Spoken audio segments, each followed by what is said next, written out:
go. And there's nothing else I can say to that, but damn.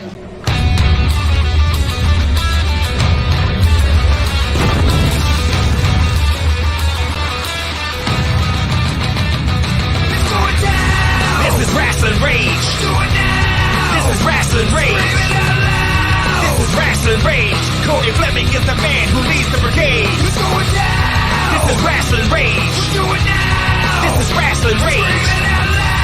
This is Rasslin Rage. Cody Fleming is the man who leads the brigade.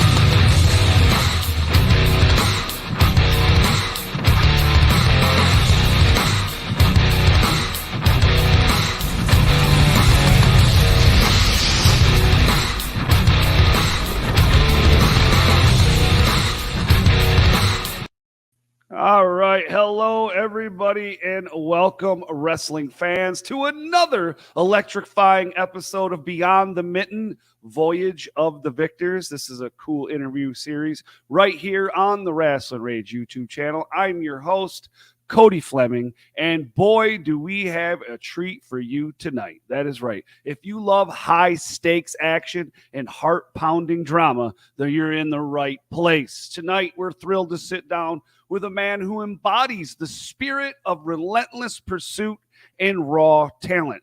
He's none other than the number 25 ranked deathmatch wrestler in the world. Yes, I said that correctly. In the entire fucking world, and 475 on the PWI 500, Tommy Vendetta. We're going to explore the journey of this Michigan native who making waves across all the nation, that's correct, and shattering expectations and shaking up the wrestling scene. But before we dive in, a quick reminder, if you're enjoying our content, make sure to hit that thumbs up, the like button, and subscribe. Make that thing, the little red button, make it gray. I want you to also, let me get over here. I want you to follow Tommy Vendetta. Hold on here. Let me get into this stuff so you guys can see it. All right. I want you to follow him over there on Facebook at Tommy Vendetta #1. Over on Instagram, Lovable Psychopath _DTA. And then over on X, formerly known as Twitter, at Tommy _Vendetta.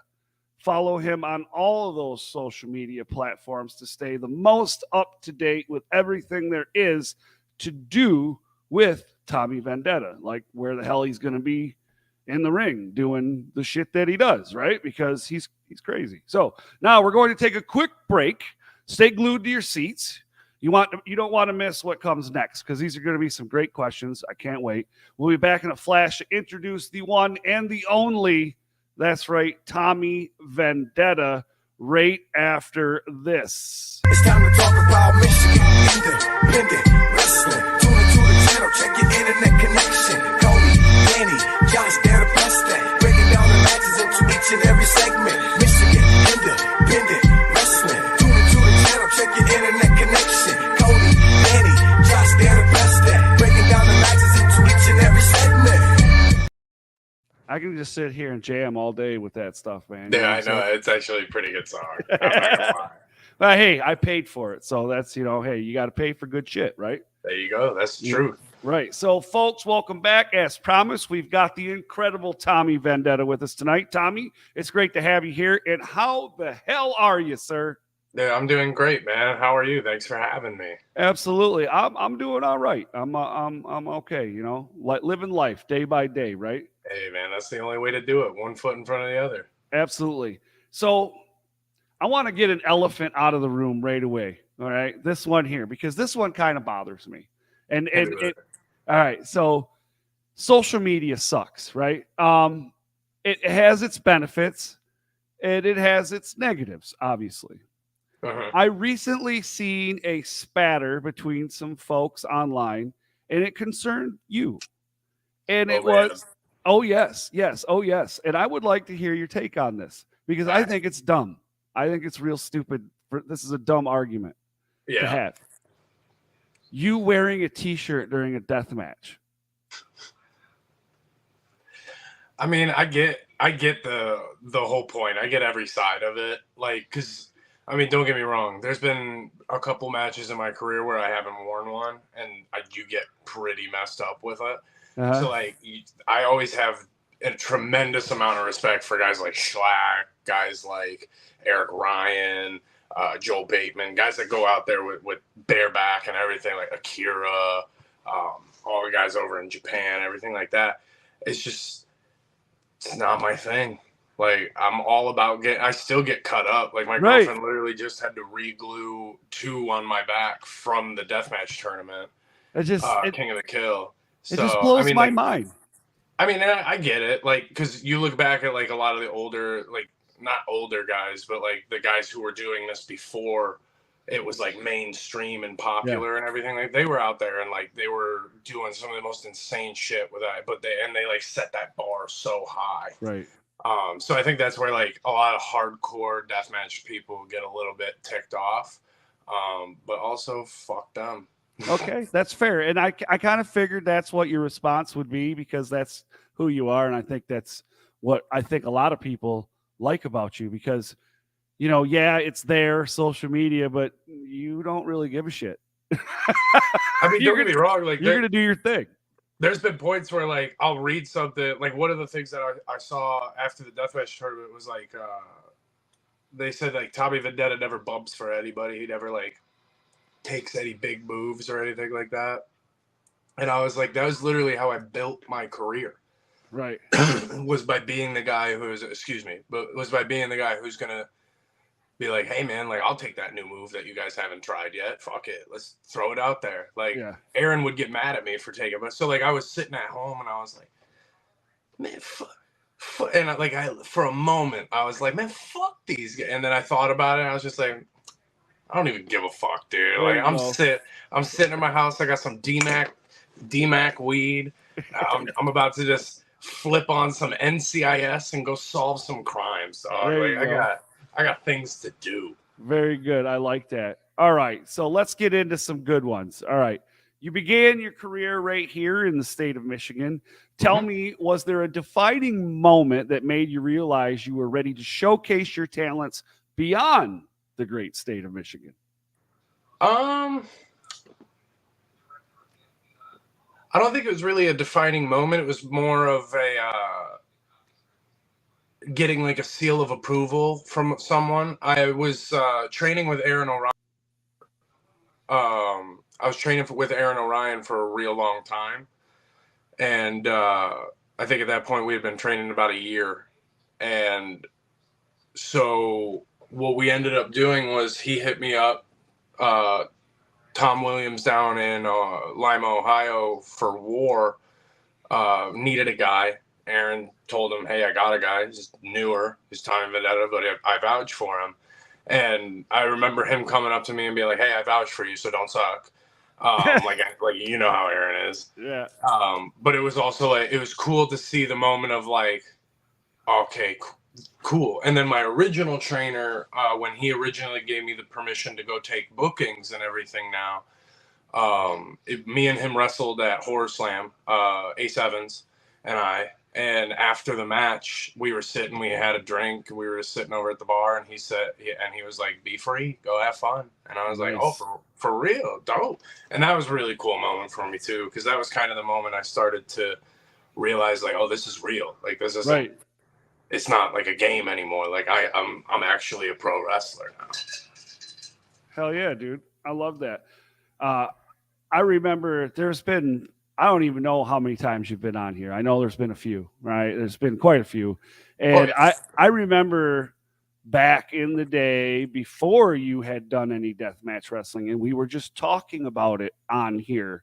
And then to see what you've done now is pretty crazy, dude. Like, from where you were to where you are now. And it's I appreciate that, man. Thank you. No, it's like fucking light speed for real, bro. It was like you were. Yeah, you were just talking about it. You were just talking about it, and then it fucking happened, and then it was like, dude, you were in a fucking warp zone, man. Like, I only know one. Excuse me. Yeah, I'm smoking weed. It's okay. I only really know one speed, and, like, it's just go. Yeah. And like I even like in my normal shoot job, like I work with this guy, and whenever an order comes through, I'm just getting ready to do it, and he always will be like, no, I do, you go. And I'm like, okay, and then I come back like a minute later, and he's like, no, I got it. You work too hard. And I was like, I'm here to work. I'm gonna work. Like, and this is when I'm in the ring. I'm there to wrestle. I'm gonna wrestle, whether it's a death match or whatever. Like, and sure, like I can tell you, there's moments where I can look back and watch something. It's like I mentally didn't want to be there, or I was like mentally somewhere else. And that's anybody in any job. I think with us, it makes it a little bit more like you can't play at that. Oh, is a cat trying to eat through a door or something? It's just, my beautiful and talented girlfriend was just bringing me water for me. Awesome. That's awesome. She's the best. But I forgot what we were saying. What were we talking about? We were talking about the light speed and the guy at work, and you only have one speed. So like when I wrestle, when I like cutting promos or whatever, I always put everything into it when I'm doing it. Yeah. And I think that's why I'm, not to pat myself on the back, but I think that's why I'm having the success that I am having. Because I think people resonate with that. It's like a genuine feeling. They know like when I'm going out there, I'm not going out there half-cocked. Like I'm going out there every single time to go nuts. Yeah. And like sometimes I'll go even crazier, sometimes I won't. But like a lot of that's just in the moment. A lot of it's like I've had moments where I look back and I'm like, why the fuck did you do that, you idiot? And then, or like I'm sitting at home and I can't use my right hand or something because it's all cut up and stabbed up. So I'm just sitting around like, God damn it. Like, what are you doing with your life, man? But like, end of the day, I was talking to my girlfriend about it. She was like, how long do you plan on doing like death matches for? And I was like, I don't know. I'll know when I'm done. I just don't think I'm done yet. Right. It's like, I love the aspect of it. I love the like genuine violence to it. Cause I think that's why it's so popular right now, is that people see it and they're like, these guys are legitimately getting hit and then just bleeding. Like they're not seeing any of this. Like guys are just getting cut up. Yeah. And so then like it adds that like, oh fuck factor. That's why like, I feel like a lot of the people who like kind of bitch and complain when guys wear shirts or don't bleed as much as other guys and things like that, I think it's just a desensitized thing. Like the amount of violence they've seen so far, they're slowly becoming desensitized. So like they're expecting more and more and more. And it's like there are guys out there that'll go nuts and go to that line and cross it and be okay, but there's guys that'll go to that line and cross it and then they're never the same. Yeah. And like I just don't want to be that guy yet. Yeah, like I got a brand new house. I got a beautiful girlfriend who I'm probably gonna marry one day and have kids with, and like I have things that I want to like think about goals. A little bit at a time. So you got to kind of keep it. Back when I started it, I always joke, like when I started, I wasn't dating her. I didn't have anything to like live for, was what I was joking about. But in a way, I like really didn't have anything. Like it was just me. Like if I got cut up and had to take time off, it wasn't affecting anybody but me. But now it would affect someone else, and that's always got to be something that I factor in the back. Oh yeah, that's a big factor. And that's all great, man. That's crazy. The Michigan wrestling scene is unique in its own way. We know that. Sure. How did the local flavor scene prepare you for the bigger arenas and the broader audiences, or did it not? I think it did a little bit. I was very shy growing up. Like if you talk to any of like my teachers or friends or something, like I didn't like speaking in front of the class. I didn't like doing any of that. Like I would almost I literally faked being sick one day to get out of like performing in this school play thing that we had to do. Yeah. And then I had to do like a bunch of extra shit because of it. But I was like, fuck it, I'll do that. I just didn't want to fucking get in front of people. And I think the Michigan crowd is so accepting. of new people. It's not like a who's this new guy? Fuck you. It's always like a who's this new guy? Let's give him a couple of chances. Like I would say it's like the Michigan 5 because we're the Mitten. Yeah. So like every guy gets like 5 chances to prove, or gal, or anybody for that matter, gets the chance to prove you belong in this scene. Because it's contrary to what people say, like a lot of people have been shitting on it lately and stuff, but it's still like it's had some fucking names go through. It still has a lot of names. Yeah, and that's the part of this fucking thing here. That's what we're doing here. And that's why I think this is a great opportunity, because I don't think a lot of people actually understand like everybody sees like your Jason Hotch and your Jack Price they got on TV and stuff, but like not a lot of people from Michigan remember Carm as much. And like dude's been out there tearing it. Like the dude's had probably like 2 career-ending injuries, and he's just been like, nah, I'm gonna keep on going. I'm gonna keep going. And he just keeps excelling. He keeps. And now he's learning Japanese. Yeah, he like switches his style a little bit and stuff like that. And like that to me is something that's like the mark of a true like worker, is if you can take all of that and you can adapt around it and you can push forward. Because you see guys, and like I'm sure you can attest to this, you like have been a local fan for a while as well as like a fan of broad spectrum, that you see guys who have just stayed the same the entire track. But then you see guys who will be like, okay,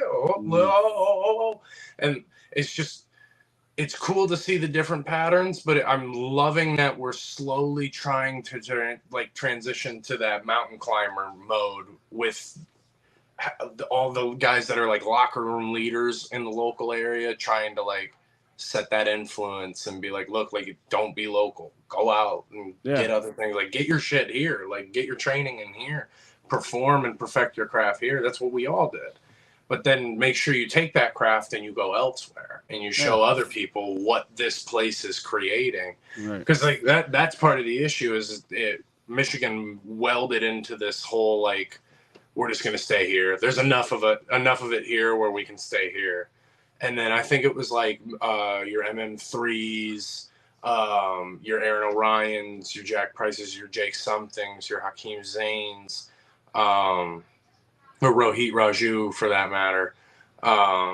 Those were the guys to me that were like, we're going to break this mold again. And we're going to start venturing out. And a lot of people were like, oh, they abandoned their home and stuff like that. And like, they got blackballed or whatever.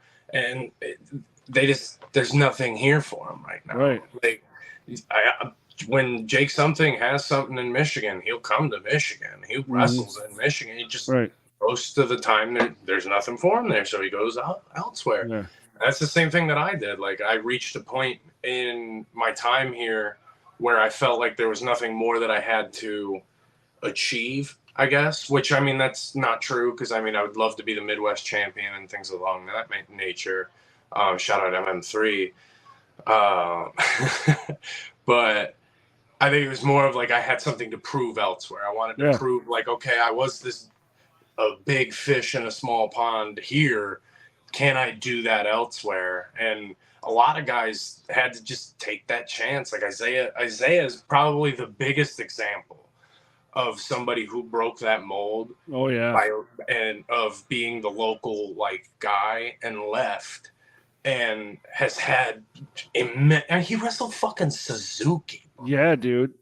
That, you know how insane that is to me? That's awesome. That would it would never happen here. Never. No, the only place I could think of that could bring him in like right now, honestly, I can't really think of anything. But like, to see guys get those opportunities, to see Jason Hotch go out and get to wrestle Buddy Matthews. Yeah. To see all of these like things that are happening for guys outside of the state. MM3 just brought Matt Tremont to Michigan to wrestle him in the main event at XIC. That wouldn't have happened 5 years ago. No, that was amazing though. And dude, I was on call for that. Yeah, I know. I seen you up there. Dude, I think I found my true calling, first of all. Oh, hey, whoa, don't be taking my job. Yeah. Do it together, man. There you go. I told Stephanie, my girlfriend, I was like, if I ever get like a career-ending injury, I already know what I'm going to want to go into. And just Right. what's that? I was like commentary. I was like, it was natural as hell for me, and I got some good praise from some people I respect too. I was like, all right. Yeah, it's fun. I enjoy it. I do. I really do. But like, none of that type of stuff happens 5 years ago. No, And I a lot of agree. it, like, and I think even DBA would attest to the fact that a lot of us guys kind of like re-sparked him up, where he was like, no, I'm not gonna let you one up me in my state, boys. Right. And I girls. think you're right. I think you're right on that one too. Yeah, he had to remind everybody who the baddest man was. Right now, Michigan was a pretty big launching pad for you, as we've discussed. But let's get real. There must have been challenges when you first started wrestling outside of our borders. You got anything you care to share on those challenges? I mean, you're like back when I was coming in, you didn't get paid a lot still. Like, I would go to shows for the opportunity and get the opportunity and wouldn't get paid. Yeah. Places like War always paid me though. The first time they ever booked me, the one when I went with Aaron, they booked me for the show and he paid me a decent wage. Honestly, at the time, it was more than I had been paid for wrestling, period. So a lot of it was me wrestling for free or legitimately wrestling for like fucking nachos or a hot dog or a couple of Sprites at the end of the night so I could drive home or like, and I don't give a fuck, man. Like, a lot of guys complain about it now and said, I get it. Like, if you're trying to legitimately make this like a form of income, I get it. But you also have to realize, like, it's a business. So you're going to eat shit. Like, small businesses don't just become multi-million-dollar companies overnight. Like, you got to build up your brand. You got to show people. A guy locally who I think does a really good job of it is James Fury. He constantly pumps content out. He's constantly putting out highlights, promos, everything. And like, it's enough to where like I scroll through my feed and I don't see a lot of people's stuff because I'm just scrolling. I don't really like a lot of stuff. I just kind of am there to like catch up. But I see his stuff all the time. And to a point where like I see it and then I'd message him and be like, hey, try this or do this or that. And like, and he always listens to advice. He's a little jumpy in the ring, but I mean, everybody is in the beginning. Like, I was very jackrabbity in the beginning because you're amped. You're not. It's still insane that you're getting cheered on or booed by a bunch of people doing something you were doing in your backyard when you were 13. Yeah, learning to control that emotion is hard and first. Especially when you have like a very outward gimmick. Like, I can definitely relate in that way because there's been times where like I'll be screaming or yelling or fucking losing my goddamn mind. And then I like look over and Aaron's just like, I'm like, my bad. I got a little carried away, man. Yeah, that's funny. We were just telling you, you're getting carried away. You're getting carried away. We just did the FU preview show last night on the Rage channel, and we were showing the flyer of your guys' match. And Aaron's sitting there looking at everybody, and it looks like he's just really mad at everyone. And he's not only just mad at you and Adam, but he's also mad at KJ and Ryan and Beal. Like, he's just looking at everybody like in disgust. It's more disappointment, you know. It's like when you get in trouble and they're like, I'm not even mad, I'm just disappointed. And then you're just like, damn, man, like. I've seen Aaron mad a handful of times though, and that's a scary motherfucker. Right. Well, speaking of wrestling outside of Michigan, and you're wrestling in the chains a lot for the NHB there, you know, no holds bar. And then there's other promotions that you're wrestling for outside the state. And I just recently seen you're going to be in New Jersey here soon. I seen that up there, and there was also Don Holland sent me a real cool sizzle of you that they did that was really sweet. It was that shit was dope as fuck. Yeah, I liked that shit. I'm like, man, I'm jealous that I want some shit like that. But I was like, I'm legit saving this to my phone and keeping that. Right, yeah, really, like really make that like sweet. Your fucking startup screen on your phone and it just starts jamming to you or whatever. But with that, is there like a match from outside the state you were like, dude, this is my shit right here. This is like, if I was to ever show a match to somebody that I, not from Michigan, that's not a Michigan match that you did outside, and you were like, dude, this is a match that I want everybody to see. What match is that? Dude, so I would say it was Aaron and I tagging it's on YouTube. Okay. I'll send you the link of it, and you can attach it in the description or whatever. It was Aaron and I up at Super Kicked in Toronto against Brent Banks and Tarek. And I think we went about 20 minutes. It was like my first match that I'd ever gone that long in or had that much intricate stuff in or anything like that. And I remember the first time I showed that to someone when it like got put up on YouTube. I think I was watching it. I was showing like my mom and my sister, I want to say, and we were sitting having dinner watching it. And I remember at one point my sister looked over at me and was like, I legitimately don't know when this match is going to be over. This is insane. And that was like a really cool moment. And then the other one, it wasn't outside of the state, but it was the moment that I was like, okay, I think I might be able to hang with everybody. Okay. It was Jack Price and I wrestling at IPW. Over on the west side of the state. We were in that brewery that they do. I think it was like one of their first shows they did there. And we were the main event. It was freezing cold. And I had a jacket on in the back the entire time. We were like talking over the match or whatever. And we just called it. Like, we're good friends. We know what we each other want to do. And then it was like when we went out there, we like sparked something between the two of us.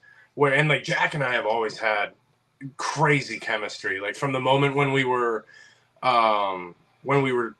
tagging at IPW against the Monroes for the first time we ever tagged and we won the tag team championships, to like all the way to that moment. We've always had like very smooth, because one thing that Aaron's always pointed out about it is how smooth we are with each other. And a couple weeks ago, it popped up on my YouTube feed, and I showed my girlfriend. We were laying in bed smoking, and I was like, "You want to watch this match with me?" And she was like, "Sure." And there was, after like 2 falsies, she would start jumping up and getting excited a little bit after every one, and I was just like sitting there, and I was like teary-eyed almost. Oh, I was like, to be able to spark like genuine emotion like that, and someone who's not necessarily like a full-blown wrestling fan, right? I was like, that to me, I was like, okay, I can do this. Like, I know how to fucking wrestle. That's some good ones, man. I like that. That was For sure, really good. man. So, changing gears a little bit, did you have to adapt your wrestling style when you started facing opponents from other parts of the United States of America?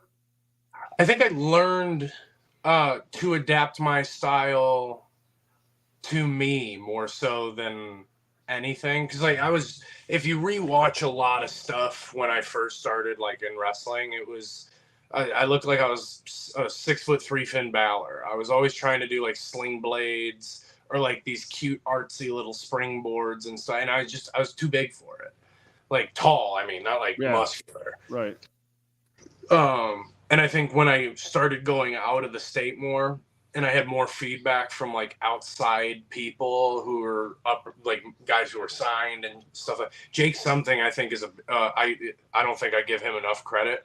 He like, I remember the first time I tagged with him, he was like, "You're big, dude. You got to be big. Like, you got to own your size. You can't limit yourself." And I was like, okay, I get what you're saying. And then that was like the moment where I was like, all right, I can't be doing springboards and stuff like I can bust it out every now and again, maybe. I just can't be doing it all the time. Because then if I wrestle somebody smaller than me and I'm trying to do Hurricane Ranas, it doesn't make sense. Like, I'm going to hit the back of my head first off. Like, it looks goofy. Yeah. Like doing a suicide dive onto somebody who's smaller than you is like, why? Yeah. Like, why do I need to you already do got that? an advantage, dog. You don't got to throw your body at him. That's putting your body at risk way more than it's putting his body. Yeah. Because he's smaller. But I think I had to learn to adapt my style to me more so than anything. But one of the things I pride myself on is I always want to be able to work with anybody. So like if somebody is a certain style and they can't really, like if they're 80s wrestling, I'll go out there and have an 80s classic with you, dog. Yeah. Like I got you. I'm going to still do my cool stuff, but like I'm going to still go out there and we'll have your structure and we'll keep it simple and we got it. So you've But learned to you're like, adapt more Yeah. to whoever you are wrestling than so more so than having to adapt to specific styles. You'll just adapt For to sure. everybody. Yeah. I like that. You still keep true to yourself and you keep the groundwork of who you are. Yeah. But I think it helps. I think it just helps the flow of everything if at least one person has the ability to kind of be a chameleon and just go Gotcha. into everything. And like know how to do the intergender stuff, know how to do it. And that to me is like the mark of a true professional wrestler. You look at some of the greats, like, and then you look at what they've done, like you're like, okay, like they can do everything. Like they were a part of pretty much every aspect of professional wrestling. So that's what I pride myself on, is like I want to be like a legitimate true hybrid where I can do it all. That makes sense. So you have recently been climbing the ranks, right? You're number 25 deathmatch wrestler in the world, 475 on PWI 500. What's the next mountain for Tommy Vendetta? And recently won that deathmatch tournament over there at Ruthless Pro Wrestling. So King of the Kill, baby. Right. So what's the next mountain for Tommy Vendetta to conquer? Whichever one comes up next, man. I pretty much just take everything like 1 second at a time, one step at a time. I don't like to look too far ahead. I caught myself doing that a little too much about a year and a half ago, and it was eating me alive just thinking about like, oh, I'm not where I want to be. I'm not where I want to be. I'm not where I want to be. So I think taking everything day by day, piece by piece, and then just when opportunity comes knocking, I just fucking open the door, grab my Louisville Slugger, and I hit a home run. Like that's the only way you can do it, man. Like you just got to give your all and everything anytime an opportunity comes knocking, and that's what I pride myself on. That's a good way to look at it, I think. So we got, obviously, like we don't know exactly what it is, but we got things to look forward to because you're, like you said, you grab the bat, coming out of swinging. Are there any specific promotions or events that are on your radar, be it Michigan or elsewhere throughout the state, or not state, but the country? Excuse me. I'd love to get back into Canada. I unfortunately got turned away at the border this last time. Oh, they were a damn little stingy. But that's okay. We're all right. I'd love to get back there. I'd love to go on the East Coast a little bit more. I'd love to go to the West Coast a little bit more. I love the Midwest. And like I go to Jersey all the time, and like I get that. But I'd like to hit up Boston a little bit more, maybe get to Beyond. I'd love to go back to Limitless up there in Maine. Oh, damn. Yeah, Aaron and I tagged there this last year. It was very, very fun. That's cool. God, where else would I want to go? Like anywhere on the East or on the West Coast, man. I just want to go where it's nice. Yeah, that's good. Or at least weather-wise. That's awesome, man. For sure, man. I bet a lot of people all over the country are eager to see you because, I mean, I had a conversation with you a few shows ago. We were talking, and I talk about this shit where, like, this is Tommy Vendetta, but this is now the Tommy Vendetta that motherfuckers are, like, talking about, right? It's not the same Tommy Vendetta. You are the same Tommy Vendetta, but in the world of Tommy Vendetta, you are not the same Tommy Vendetta. It's a yeah. You have evolved, man, right? So how critical has the support of the Michigan fan base been to your success? I would say a lot, man. Guys like you, guys like Don Holland, I wouldn't be where I'm at without that type of support. Yeah, for sure. Like it starts with you guys. Like you guys come and you pay, you get the merch, you get the tickets for the shows, you have podcasts to help get us out, you share things, you retweet things, you put things out, you start helping out with companies and stuff like that. Like and without any of that, like having people around you that have that same passion as you, whether they're a wrestler or a wrestling personality or behind the scenes or just a fan, like when they have that same passion, it makes everything so much easier. For sure. And Absolutely. like the acceptance that I had from the Michigan crowd, probably from the get-go. Well, maybe not from the get-go. I got some booze because I was a little skinny little bitch back then, though. So everybody thought I looked like Kyler Coleman, probably. That's why. Oh man. Oh, don't say that. Oh, That's man. why they booed me. Yeah. But Kyler yeah, Coleman man, wasn't even a thought back then, probably. oh no, not even a thought in his family's eyes at that point either, dude. It's great. Poor Kyler catching strays because I'm smoking weed and don't know how to stop talking. Well, speaking of younger talent, because he is one of the younger talents here in the state, and he's doing quite well for himself, though. There are people in the state that would most likely want to aspire to be in your boots, right? And maybe they don't want to be deathmatch wrestlers. Maybe they do. All right. What advice would you give to some of these young cats out there that are, wanting to get on the national stage?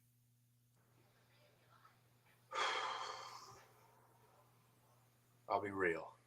That's what you should be. I won't sugarcoat it. It might piss some people off, but that's okay. A lot of guys nowadays in this younger generation have egos that need to get checked at the door. Unfortunately, they're in positions right now where when they were coming in, a lot of the guys that were the main event talent left to go and get opportunities elsewhere. So they got opportunities a lot quicker than maybe they, I don't want to say deserved, but earned, I guess. And some of them knocked it out of the park. Some of them did in first and then just started to coast by. And a lot of that's ego. You can tell by how people take feedback. You can tell by how they're receptive to listening to somebody. And there's a lot of guys who will sit there and you'll look at them and you can just see it going in one ear and out the other. And then you watch them the next match and you're like, nothing changed. And then you see guys, and I'll give a shout out to a couple guys who I'm very, very proud of. You see guys like KJ, you see guys like Ryan, you see guys like Solo, Father Marquise, God, now I'm going to draw a blank. What's his name? He just wrestled Aaron at Chaos. Thomas Bailey. Yeah. You see people like that who will sit there, listen to what you have to say, go home. Dean Hendricks, too. Big shout out to Dean Hendricks. He stood in there with me in that Lego match, and I was not making it easy for him. Don't get me wrong. I wasn't trying to hurt him or anything like that, but I was like, hey man, we're gonna roll around in Legos. We're gonna roll around in Legos. And he hung in there with me the whole time. He messaged me a couple days after it and was like, hey, did you watch it back? Were you able to see anything that I could do better? And I was like, that. It's very rare that you see that people like those guys that I just mentioned. And there's more. I'm just, my girlfriend just messaged me and said, Bray Wyatt passed away. No way. What? Is that real? I hope not. All right, but we'll put that right here. Okay, yeah. Because I don't know if that's real yet, folks. If that's real, that's fucking breaking news. You heard it here first. Yeah. Holy fuck, that's horrible. If it's real, that. Right. Stephanie, where'd you hear that from? Facebook. Triple H tweeted it. Triple H tweeted it. Holy fuck. Yes, he did. How did he pass? Did they say? I think suicide. Oh, man. Oh, that sucks, dude. Don't quote me. She said, "Don't quote her." Okay. Let's get this going. Finish this out. Well, hold on. Let me pause for a second. Little mental health note here. I don't know if it was suicide or not. Right. But that is something that has been a stigma in the sport, in the industry and the world right now. And I was almost a victim myself. I've talked about it a couple of times. I don't go too crazy in depth. A lot of it just had to do with me being like a crazy alcoholic at the time, and I just was not in a good headspace. And I'm all good now. I have a great support system and everything, but that's the main thing is there are people, like, whether you believe that people might think you're a burden, whether you think that people might not want to listen, I would rather listen to your story than listen to your eulogy. Amen. Like I've had friends that have passed to suicide, and it's one of the hardest things that you can see people who love that person go through yourself is just knowing that they're gone, and it was way too soon. And like, I think my message is that if anybody listening or anybody watching, if you ever are feeling depressed or whatever, message Tommy Vendetta. Genuinely. I might not get to you right away, but I will get to you. Like, if I see it's important like that, I pick up the phone. Right. So back to the other thing. All right. Well, I couldn't have said that better for sure. That's absolutely. So that is some invaluable advice. To wrap things up, because we're at the end. Yep. If you could turn back time, what's the one piece of wisdom you wish you had as a rookie? I know there's probably a lot, and it's really hard to pick one. But what would have made it easier as a rookie for you, man? Like some of that wisdom. I don't think it's necessarily understanding what they meant by it. Aaron used to always tell me when we would be in matches, he'd just be like, breathe the whole time. And I'd be like, I'm breathing. Like, I have oxygen going into my body. I'm not dying. Like, there's clear. And I then, like, now that I'm where I'm at now, where I'm wrestling, I realized what he's talking about. Like, when you have your moments of pause in the match where you're going to be down, get your breath. Like, take your deep breaths there. So then when you're out in the ring, you're not you've collected yourself. Like, know when to catch your breath, know when you got to keep moving, know when you got to take shorter breaths, longer breaths, things like that. And I never understood what he meant by it. And now that I'm at the point where I'm at now, it would have saved me a lot of times going to the back and being like, I'm going to throw up right now. This is awful. I'm going to die. So I would say that's like the main thing, Right. Would be, and that's best advice I give to anybody is just breathe. That's awesome, man. Dude, I want to say thank you for coming back on. I know this is. Thanks for having me, man. Yeah, no, but we've had this conversation, and you're not the only one I've had this conversation with, but there's some guys are okay with, working 30 miles, and that's fine. If that's what you want to do. But I hear a lot of guys say, no, I want to do this big thing, but yet they don't do anything to make that happen.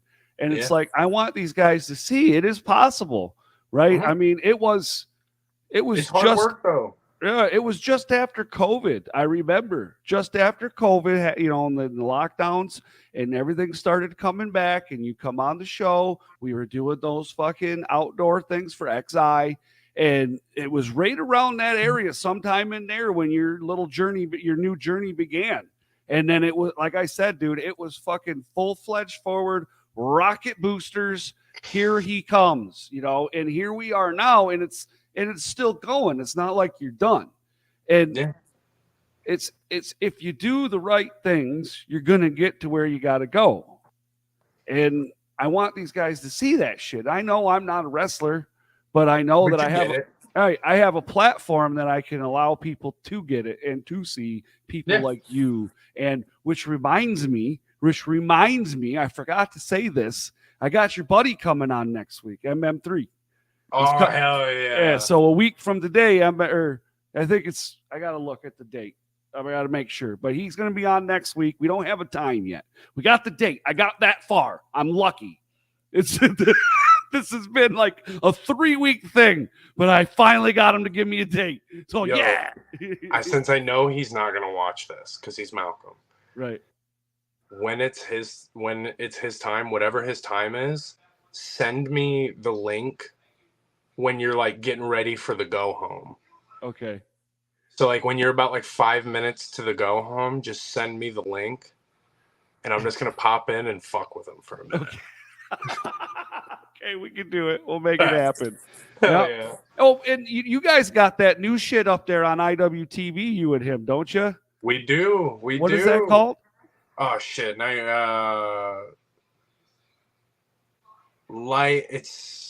it's a card game on IWTV. I'm high as fuck right now. Okay, well, so check it out on IWTV. Everybody, don't forget Wrestling Life, etc. There we go. Wrestling Life, etc. Let me throw these up here before we get out of here. Follow Tommy Vendetta on Facebook at Tommy Vendetta 1. Follow him on Instagram, the lovable psychopath _DTA. And then also over there on X, formerly known as Twitter, at Tommy _Vendetta. You're going to make sure you do that because that's how you're going to stay up to date on all things TOV, also known Tommy Oliver Vendetta. Tommy, thank you so much for joining us again. Everybody else, make sure you smash them thumbs up, you give him a follow, and we will see you very, very soon.